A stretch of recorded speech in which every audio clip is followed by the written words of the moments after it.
Despite intense research, the rates of allergic asthma is still increasing. We have developed a new idea to use specifically designed nanocarriers as inhalated vaccines. With this approach, the patients would benefit from much less medications and the healthcare costs would decrease significantly. To carry out this challenging project, we need an interdisciplinary team. And our team consists of Christophe Vongarnier, a pneumologist, Alke Fink, a material scientist, Fabian Blanc, a cell biologist, and me with a cell biology and nanotoxicology background. Christophe Vongarnier works at the University Hospital in Bern and he treats asthma patients every day. Asthma is an extremely common condition affecting about 250 million persons worldwide. A great deal of them, about half, will have a significant allergy associated, according to WHO statistics. Asthma is a chronic inflammatory disease of the airways that on the one hand needs an appropriate genetic background, but on the other hand has a multitude of triggers such as repetitive viral infections or exposure to allergens. Currently, the mainstay of asthma treatment is anti-inflammatory, and that means a lifelong inhalation of corticosteroids that will dampen inflammation in the airways in order to avoid chronic changes and chronic inflammation in these patients. And there's also a symptomatic component of the treatment that can provide dilatation of the airways as needed. Alke Fink is working at the Adolphe Merkle Institute of the University of Fribourg, and she's developing new synthetic nanomaterials.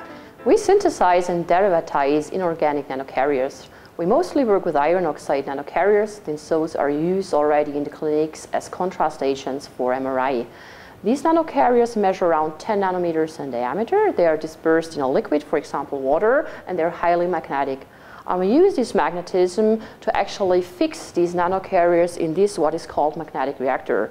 Therefore, we load this magnetic reactor with a system of pumps and valves. In here, you're going to find a lot of permanent magnets that immobilize these nanocarriers in this magnetic reactor. In a second step, we apply all the chemicals we want to surface functionalize on such carriers.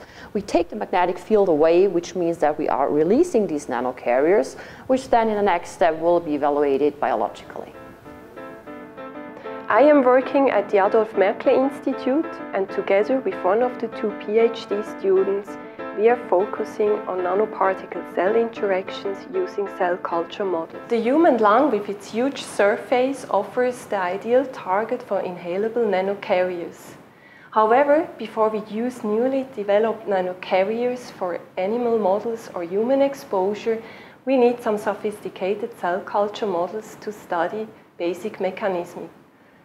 We have developed a triple cell co-culture model, which is composed of epithelial cells, shown here in red, macrophages, which are professional phagocytotic cells, shown here in light blue, and dendritic cells, which are the most immunocompetent cells in the human lung and important for the development of allergic asthma, in yellow.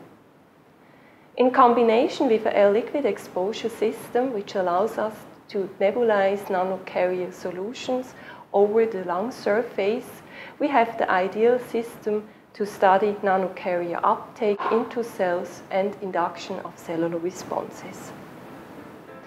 Fabian Blanc and the second PhD student work in Christophe Vongarnier's research group, and they are working with animal models.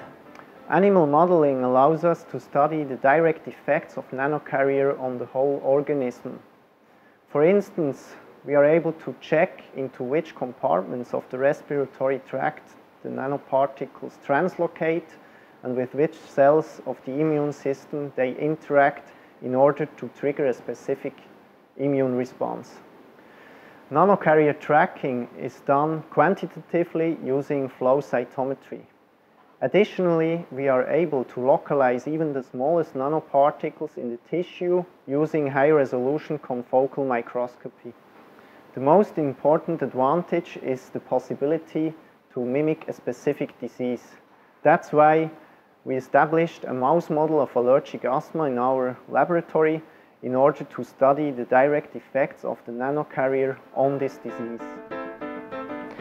Further systematic investigations are needed to understand the interaction of nanocarriers with the pulmonary immune system. First, very promising results have shown that nanocarriers have the potential to be used as inhalative vaccines to treat allergic asthma. For me, it's absolutely essential in this project that the patient is in the center. And what we'd like to do is to reprogram the immune system in such a way that the asthmatic patient does not need any lifelong treatment anymore.